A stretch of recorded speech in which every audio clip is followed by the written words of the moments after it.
moving laterally away from a punch. My opponent throws a punch, I can step out to the side, moving laterally. Same with the other.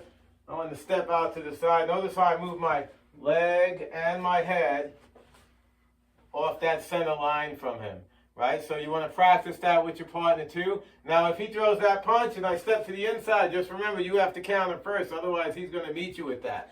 So if you step to the outside, you don't have to worry too much about that, because what's going to happen is you just have an opening and it's harder for him to counter you.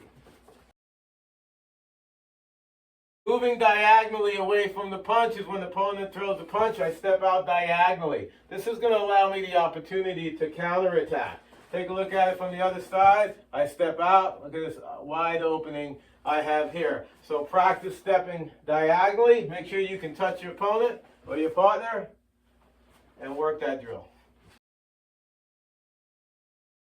The next defense is evading the kick. So what happens is he throws a front line kick, like a front kick. I'm going to step off to the side, right? So he does it again. This time I may step out off to the other side. So I want to evade the kick and not meet it at all, right? This also works good for a side kick. So if he's throwing a side kick, because it's a straight line kick, I'm stepping off to the side. Same thing with the other side. Right? So practice with your partner moving around. He throws a kick. Boom. If you evade to the outside, you got a good counter. It's hard for him to counter.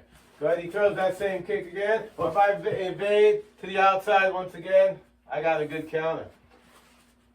If he comes in with that kick, I step this way, I'm on the inside. I have to worry about getting countered, so I need to move quickly in or out. Evading the kick.